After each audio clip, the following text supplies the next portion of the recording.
So, guys, Rwandan President Paul Kegame has said that he is going to run for the fourth term, no matter what anybody is saying. See the way Sahara reporters reported it. They said, "I will run for Rwanda president for fourth term. What West thinks isn't my problem." Paul Kegame. So this is what he has to say. He said that he's going to come out again for the fourth term to become their president, and people are already reacting to this. And if you look at this clearly, you will know that this is actually the same thing that is happening in different African countries. Most of these leaders are sit tight leaders. They don't care to know what their people want. They just want to impose themselves on the people, and even if it will cost them to change their constitution, they don't mind to do that so that they can remain in power, so that they can continue in office. And that's what most of them are doing. They know that their tenure have expired. They will go ahead to change their constitution and run for the fourth term. You've stayed in office for over 2 decades. You've been in office for 23 solid years. What do you want to do for the people that you've not done within those long years? You want to still run for the fourth term. That's next year. He said he's going to run for the fourth term next year. And that's what people are saying. This is the problem of our African leaders. They just want to impose themselves on the people. And we know most times, because they are in power, because they are incumbent, it will be difficult for them to lose election. They will force themselves and continue in power, even if people are saying that he is doing very well. But another person should come and bring new ideas, bring new strategies on how to move the government forward. This is one of the things that cause coup in African countries, just like we have been seeing. Reacting to this on X, this person here said, "But when coup happens in Rwanda, it becomes everybody's problem. He will be asking us to make noise and shout." Another person here said, "We will soon hear your cry for your friends to make some noise. Just watch out." And that's true. And that's the same thing Ali Bongo did. He rigged the election, shut down the internet so that the world will not know what is happening in his country. At the end of the day, when the coup happened, he was calling on the world, calling on his friends to make noise, to shout. The same world, the same people you shut off, the same people you stop from coming to observe the election. You stopped international observers, you stopped international journalists, and now you are asking them to make noise when the coup happened. Another person here said, "I guess you want to join the list of Africa's longest serving presidents. Step down if that's not your intention." This person here said, "This is the greed we are talking about." And it's very true. You served for 3 terms. Why not step down so somebody else with fresh idea will come into power? Why not step down instead of forcing yourself on the people? You saying that you want to run for the fourth term is just so obvious that you have this confidence that you will win or you come back to power because you are incumbent and you know what you will do to return in power. And even in our country, Nigeria, we see that when President Tinubu said Emilokon, that means he does not want to hear what anybody is saying. All what he knows is that it is his turn. And we could see videos everywhere where he was saying, "Grab it, snatch it, fight, kill for it," because he just wanted to come into power by all means, not minding whether the people voted for him, not minding what the people are saying, not minding the fact that the people are asking for a breath of fresh air. That's what we are talking about. Sit tight leaders. They don't want to know what the people are saying. Instead, they will force themselves on Nigerians to remain in power. Another person here said, "West won't even think about anything until there's a coup by the people." Selfishness. When coup happens, they will be begging for people to make noise. Okay, continue. Why not amend the law so you continue in office to the end of your life? Africa and greedy leaders. And this is true. You just want to continue in office. You can amend your law so that you will remain in power for all of your life. Why will it be that way? When you have plan for the people, you come, you execute that plan. At least 10 years for you is okay. But the people have allowed you to be in office for 23 solid years. yet you are not okay, yet you still want to continue. What is that fresh idea that you have for the people that you have not done in the last 23 years? What is that thing that you have for the people that you will not be able to accomplish before your tenure expire? It's actually a big challenge because most African leaders, that's what they do. Even in our country, Nigeria, if you allow some of them, they want to amend the law so that they can stay in office for more than the 2 terms that we have. Another person here said, "Now only you sabi fix the country. Take Rwanda as your personal inheritance." Very true. It's impossible for you to be the only one best fit for the job. We have other people that when they come into power, they can be able to do amazing work for the people. But most times our leaders just want to keep staying there. It's my turn. It's my turn. I have to be in power. I have to remain in power. When some of them have no clear plan, no clear vision for the people they are leading. Another person here said, "You are not the only one with the brightest ideas for the growth of your country, Mr. President. There are other brilliant citizens who can and will do better than you. Your country is not a one man show or inheritance. Do your best and retire back home or to your primary profession."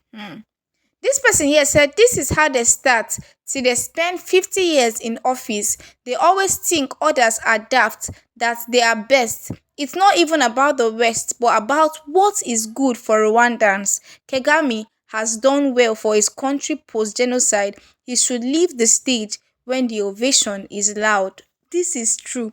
Leave the stage when the ovation is loud. Truly, people are always commending you that you've done well, you've been amazing this past years. Instead of you to spoil that good record by allowing the people to use force on you to leave, why not leave honorably? Why not help them conduct another election that will bring someone who is capable to continue from what you've done? Instead of fighting to remain in office when the people don't really want you to remain. PK, that seat and position is not an inheritance, but a call to serve your people and bring good governance to your country and live with good legacies and honor. Only Rwandans know who will stay or go. That's the simple truth. Allow the people to vote for who they want to come into power. Don't interfere because you are the president. Don't say that the West cannot do anything about it. That's the way Ali Bongo did. Like I pointed out earlier, he shut the West from coming. He shut international journalists. He shut international observers. At the end of the day, the West were not able to interfere, but the military in the land took over and they removed him from power.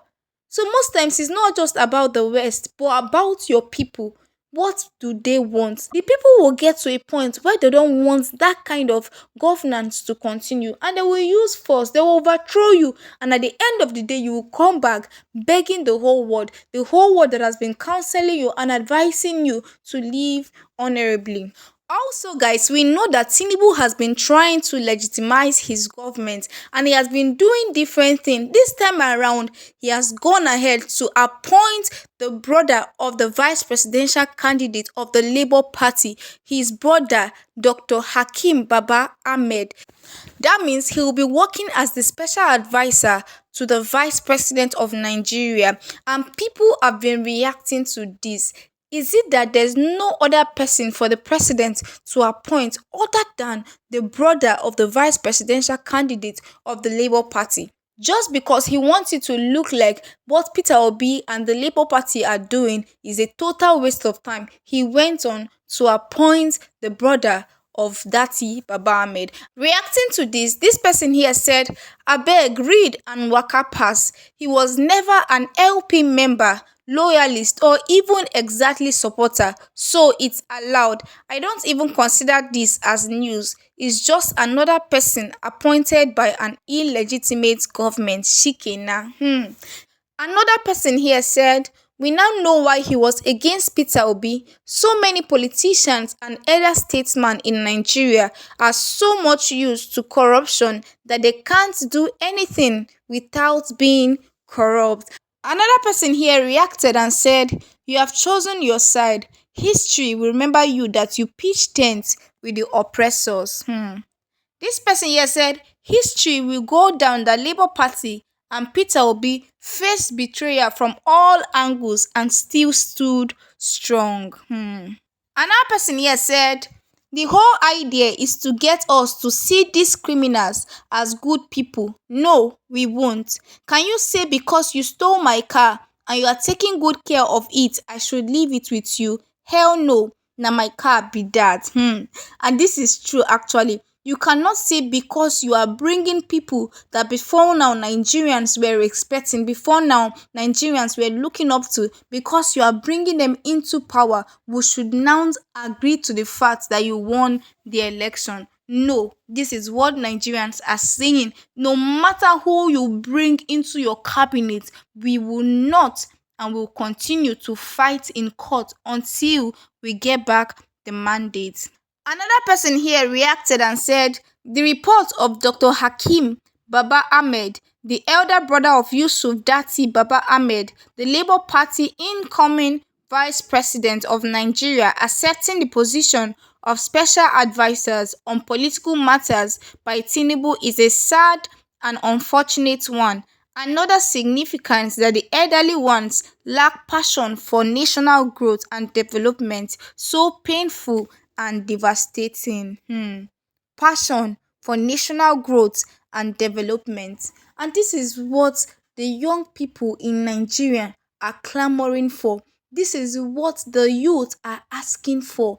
They know that most times our older generation can just get to support someone because he's part of their kinsmen, because of what they are going to gain from the person. But why young Nigerians are out now is because they want someone who has the right mandate, someone who is going to move the nation forward, someone who will help in building and restructuring our nation once again. This person here said from the moment Dati Baba Ahmed's brother, who is the spokesperson of the Northern Elders Forum, said the North decides who becomes president, I knew he wasn't someone to be trusted. He is openly eating corn now. Another person here said, Hakim Baba Ahmed, what will the secretary of the so-called Northern Elders Forum be doing with a political appointment? I was under the impression that the members of the forum were respectable statesmen, so all the grammar